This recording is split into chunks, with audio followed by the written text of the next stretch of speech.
अवलंब नाम विहाये। करिए संभार कौशल राय। हे कौशल राय, श्री अयोध्यानाथ, अयोध्या के स्वामी, अवधपति। ध्यान दीजिएगा, श्री अयोध्या के राजा बहुत हुए हैं, लेकिन वास्तव में अवधपति श्री राम जी ही हैं। राम अनादि अवधपति सोई।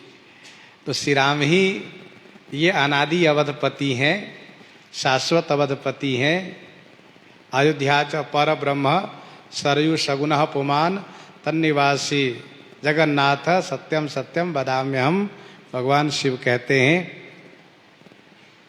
अवध की महिमा अपरम पार गावत है श्रुति चार। तो श्री अयोध्या जी की बड़ी महिमा है।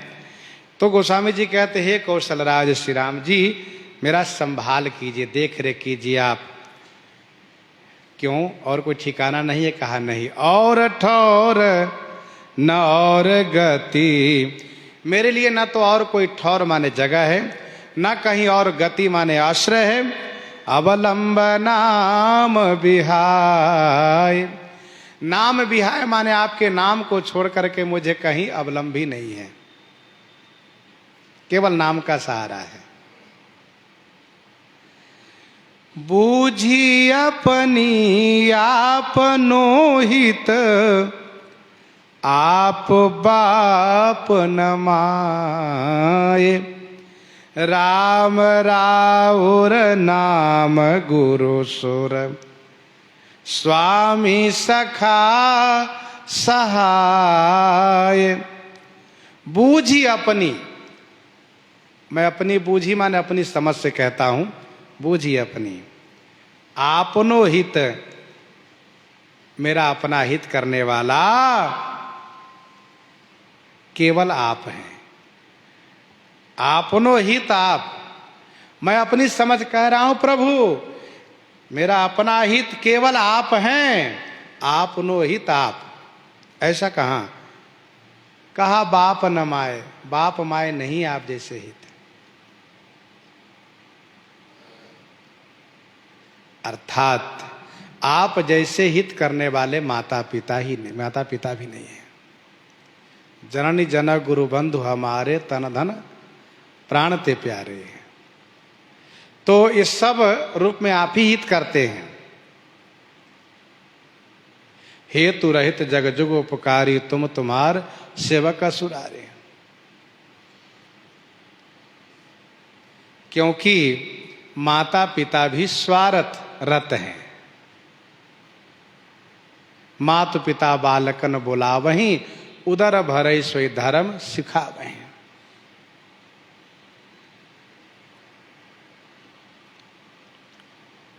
और राम राउर नाम गुरु सुर, स्वामी सखा सहाय। हे राम जी, राउर माने आपका नाम मेरे लिए गुरु जी हैं, मेरे लिए वही देवता हैं, वही स्वामी हैं, वही सखा माने मित्र हैं, और वही सखा है, सहायक है। गोस्वामी जी महाराज केवल नाम के भरोसे हैं, और यही शिक्षा दिए हैं कि कलयुग में केवल नाम भरोसे रहने में ही कल्याण होना है। मेरे लिए राम नाम,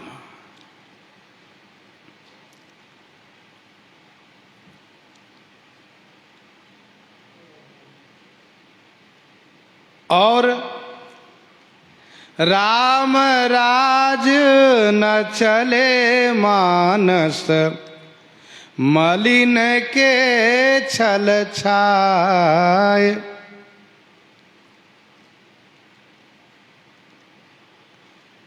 राम राज न चले मानस, मलिन के छल छाया रूप में भी नहीं चल पाया। ध्यान दीजिएगा, नित्ययुग धर्म वही सब कह रहे।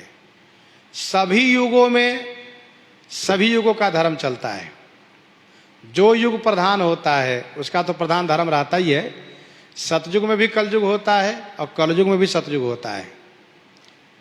नित्य युग धर्म हो सब के रे, नित्य सभी युगों का धर्म होता है। अंतर ये होता है कि जो युग वर्तमान होता है उसका धर्म विशेष रहता है, बाकी युगों का धर्म कम रहता है। अब सतयुग में जो राक्षस लोग हैं, कलयुग ही तो बना रखा है। त्रेता में भी राक्षस है, द्वापर में भी राक्षस है, कलयुग में भी धर्मात्मा है। तो गोस्वामी जी कहते हैं श्री राम जी के राज्यकाल में मलिन मन वाला कलयुग का छल की छाया भी नहीं चल पाया। अर्थात श्री राम जी के राज्यकाल में कलयुग ने देखा कि मेरा कुछ नहीं चल पाया, सचमुच कुछ नहीं चल पाया, क्योंकि श्री राम जी के राज्यकाल में चारों युग का धर्म श्री राम जी के राज्यकाल में चलते हुए भी त्रेता भय कृतयुग कई करनी, अर्थात श्री राम जी ने केवल सतयुग वाला वातावरण कर दिया और अधर्म को बिल्कुल समाप्त कर दिया। चारिव चरण धर्म जगमाही, पूरी रहा सपने हुआ घनाही। कलयुग चिढ़ गया श्री राम जी से, कहा ठीक है अब आप राजा हैं, मैं कुछ नहीं करूंगा, लेकिन आने वाले समय में आपके भक्तों को जरूर परेशान करूंगा। कोपते ही कली काल कायर, मुए ही घालत घाये। कलिकाल ते ही कोप, उसी क्रोध से वह कायर कलिकाल, उसी क्रोध के कारण आज मैं तुलसीदास आपका दास बन गया हूं। इस नाते से मुझ मरे हुए को घायल घाये, घाये घायल माने घाव के चोट पहुंचाता, अर्थात मारता है। कलयुग को श्री राम जी से कुछ चला नहीं। अरे कायर है कलयुग, यदि ये वीर होता, बलवान होता तो श्री राम जी से टक्कर लेता, कहता मैं भी अपना प्रभाव दिखाऊंगा, तब तो इसका एक भी नहीं चला। और अब द्वापर बीत गया, कलयुग में मैं तुलसीदास प्रभु का दास हूं, और वो भी बहुत उच्च कोटि का दास नहीं हूं, फिर भी ये कलयुग मुझे मारता है, मरे हुए को, मुझ मरे हुए को। सोचता है भी रामदास बना है ना, इसी को मारो। राम जी से तो कुछ चला नहीं, तो रामदास को परेशान करो, चोट पहुंचाता है। लेत के हरि को बयर, ज्यों भेक हनी गोमाए। गोमाए माने गीदर, गीदर के हरि को बयर लेत।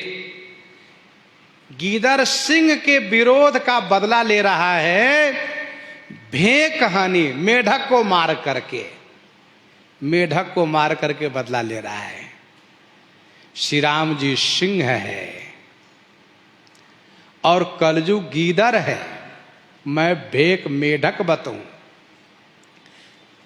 सिंह का शत्रु कौन है? का हाथी।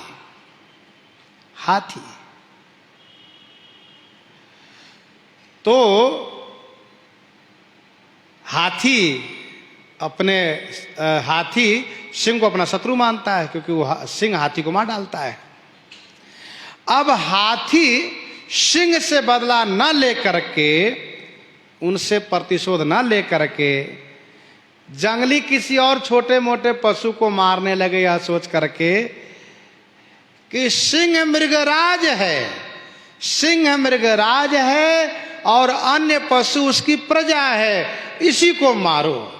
ये उसकी कायरता है हाथी की, वो सोचता है चलो इसी को मारो। वैसे ही ये गीदर कलयुग मुझ तुलसीदास को मार रहा, यह सोच करके कि ये भी नागारी है। देखिए शब्द का थोड़ा, एक शब्द का चमत्कार है। सिंह को क्या कहते हैं? नागारी। नाग माने हाथी, हाथी को शत्रु सिंह, और नाग माने सर्प, सर्प है जिसका शत्रु कौन? मेढक। मेढक, तो नागारी वो भी, नागारी ये भी। तो गीदड़ ने सोचा कि तुलसीदास रूपी मेढक को मार करके मैं भी बलवान बनूं कि देखो मैंने रामदास को मारा। तो गोस्वामी जी ने अपने आप को मेढक के स्थान पर रखा, क्योंकि मेढक जल में डूबा रहता है, वैसे गोस्वामी जी ने कहा कि मैं विषय रूपी जल में डूबा रहता हूं, विषय रूपी जल में डूबा रहता हूं। श्री राम जी से गोस्वामी जी कहते हैं, प्रभु त्यों ही राम गुलाम जानी निकाम देत कुदाये। त्यों ही माने उसी प्रकार से मुझ राम गुलाम माने रामदास को जान करके, निकाम माने अतिशय,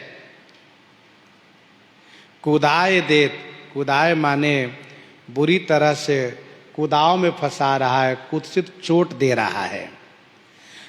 अकनिया के कपट कर तब अमित अनय पाये, सुखी हरिपुर बसत होत परीक्षित ही पछिताए। अकनिया के कपट करतब, अकनिया के कपट करतब, इस कलयुग के कपट पूर्ण कर्तव्य को अकनि माने सुन करके, अमित अनय, अमित माने असीम, अनय माने अनीति अनाचार, अपाय माने उपद्रव विघ्न बाधा को सुन करके श्री परीक्षित जी आज भी सुखी हरिपुर बसत होत परीक्षित ही पछिताए। यद्यपि परीक्षित जी महाराज सुखी पूर्वक, सुखी होकर के भगवान के धाम में रहते हैं, सुखी होकर के, लेकिन उनको इस बात को पछतावा रहता है कि मैंने कलयुग को क्यों छोड़ दिया, मुझे नहीं छोड़ना चाहिए था, उसको एको स्थान नहीं देना चाहिए था, उसको मार डालना चाहिए था। इसका मतलब ये है कि यदि सही काम नहीं किए हो तो भगवान के धाम जाने पर भी पछताना पड़ता है। इसीलिए सोच विचार करके अच्छा काम करना चाहिए। इन्हीं के साथ आज सीताराम सीताराम सीता राम सीताराम सीता।